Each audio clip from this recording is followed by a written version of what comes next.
Hello everyone, George DeSantis here with the look at the market for the week ending July 8th, 2016. I hope everyone had a wonderful July 4th weekend. My family and I went up to Lake Placid. We had a wonderful weekend. The weather was beautiful and it was so great to have everyone together. We hope to do it again soon. Let's begin by reading a little disclaimer, as I usually do. Since this video is being posted on YouTube, it's important that I put this disclaimer there. Trading and investing has large potential rewards and large potential risks. This video presentation is designed for educational purposes only and is not a solicitation or advice to buy or sell any securities or other tradable instruments. You must be aware of the risks and be willing to accept them in order to invest in the markets. Consult a licensed professional investment advisor for investment advice. Let's begin the look at the market as we usually do by examining the monthly chart of the S&P 500. We saw some time ago, a few months ago, that the Kalman filter crossed above the instantaneous trend line here 2.5 months ago, and it remains there. In fact, the S&P, as we learned last week, closed pretty close to its high. It almost breached the previous high of, I think, 2134, if I'm not mistaken. Or we can also notice that the parabolic is below the most recent price bar, monthly bar, this July bar. So there is no indication from the parabolic indicator to reverse this uptrend. The monthly chart is in an uptrend. Definitely, no doubt about that. Don't listen to the talking heads, trade what you see, and what we see here is that the long-term trend is up. MACD histogram continues to trend up. You see the histogram shortening up here. At the bottom of the chart, Alex Elder's force index is continuing to trend up here. And so on the monthly chart, the long-term chart is trending up. Let's take a look at the weekly chart. Here's the weekly chart of the S&P 500. Take a look at and notice what we see here is that the parabolic was hit here. The parabolic went above this price bar 2 weeks ago, and last week it was hit again to be reversed in the opposite direction. So we also noticed that the Kalman filter came down a bit here, but now it's trending up, and it remains above the instantaneous trend line. So the trend is up. And since the parabolic was hit here, we are likely to see next week the parabolic below the next price bar, next week's price bar. So the trend is up on this chart as well as it is on the monthly chart. We also find here a bullish engulfing candle.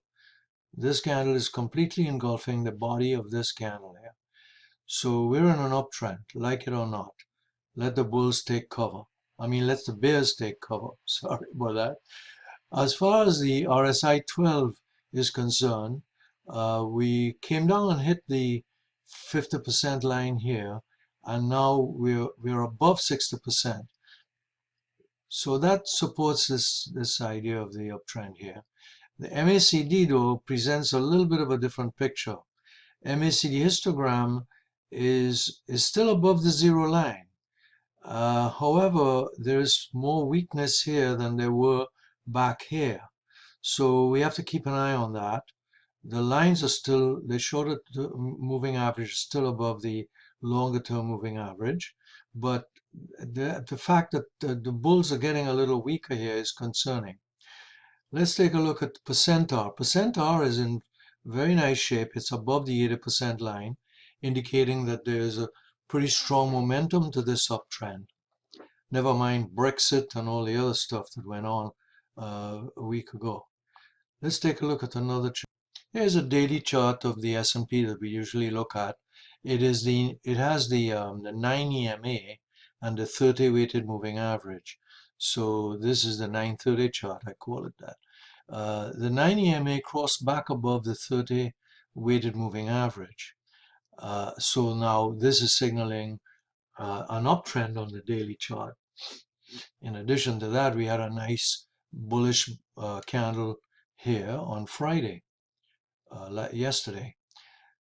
I also drew a symmetrical triangle here, A, B, C, D triangle, and calculated a target for the resolution of this triangle. If we continue to trend up, the target we get is 2199. Call it 2200 would be a good target to expect if this uptrend continues, this breakout here continues. Parabolic is below the most recent bar, so that confirms that the trend is up and there's no signal to reverse that uptrend. Even though we usually use RSI 12 on the weekly chart, we can see that it is on this daily chart, it's still in bullish territory. It's above the 50% line and even above 60%. Williams Pro Buying Indicator is in bullish territory as well, way up here. And a percent R is also showing us a great deal of momentum, just as we saw on the weekly chart. So what we have here, and we'll take another look at another daily chart, but what we have is a monthly chart that's trending up, a weekly chart, and a daily chart, all in uptrends. So we'll see some reason to be careful when we continue with some other charts. But so far, this is looking like a pretty nice move in the market, and we are likely to go higher. But let's be cautious when we look at some other charts. I want to show you this other weekly chart of the S&P 500. We saw that it looked pretty bullish insofar as the Kalman filter and its relationship to the instantaneous trend line is concerned. However, there is a broadening formation here, or some people call it a megaphone. It's plotted as 1, 2, 3, 4, 5. This is a bearish indication. You can find a discussion of this in John Murphy's book, those of you who have it, the book Technical Analysis of the Futures Markets, written some time ago, on page 150 and 51. In any case, this is reason for concern, and especially since it occurs on a weekly chart. So bear that in mind. Even though all systems seem to be go, there is some reason to be cautious, okay? Now, I mentioned that MACD is trending down. The bulls are strong here, but they were not as strong over here. So recently, this market seems to be gaining on weaker strength, in other words. Now, looking at the bottom of the chart, we have a contradictory indication here by CCI. CCI trended up. Keep in mind this megaphone, because that might be a signal of some bearishness to come. Let's take a look at something else. Here's that other daily chart of the S&P that we often look at. Remember that I put the Bollinger Bands on here, and some weeks ago, a couple of weeks ago, I sent you an email saying we had a squeeze, this narrowing of the Bollinger Bands, and it looked as though it would be resolved to the upside when we had this bar here. However, Brexit put a kibosh on that, and we had this down bar here, another bearish bar, but the bulls refused to give in to that scenario, and now we are back up here. Well, the parabolic is below the most recent bar. We saw some of these on the other chart, and Jerry Appel's sum of the rate of change indicator is now above the zero line. So, sorry, the 4% line. So that's bullish. And some of these other indications are bullish. So the daily chart is pretty bullish. It's that megaphone that concerns me on the weekly chart, that broadening top. So we need to keep an eye on that. Let's take a look at something else. Here's the best choice chart, the 6-month chart, showing the regression analysis, the regression lines. Right now we're sitting at about 42%, not quite 50%. So there's room to the upside. Usually 90% poses a resistance. That's where we meet most resistance. I noticed something here too, which I haven't pointed out before, but if you drew a line here, you could make a case for head and shoulder, a reverse head and shoulder pattern, which is bullish. In other words, here's the head, here is the left shoulder, and here is the right shoulder. So I didn't point that out before, but I noticed it on some of the charts.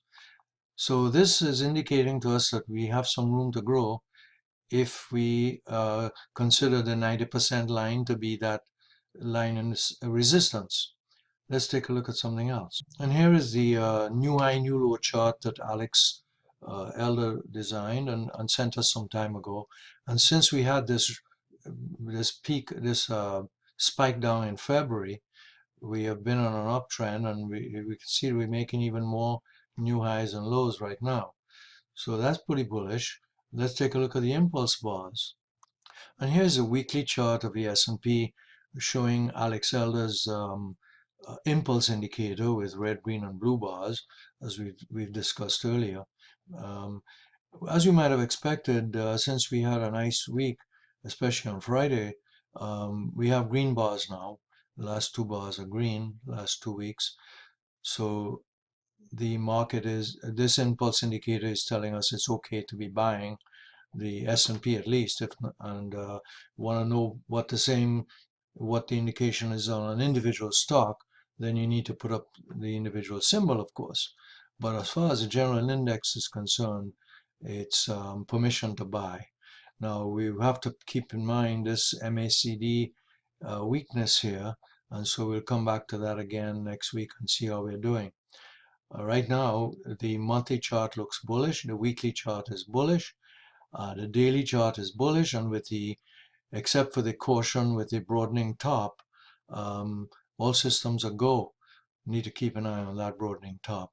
Have a nice weekend, and we hope to be able to do this again next week.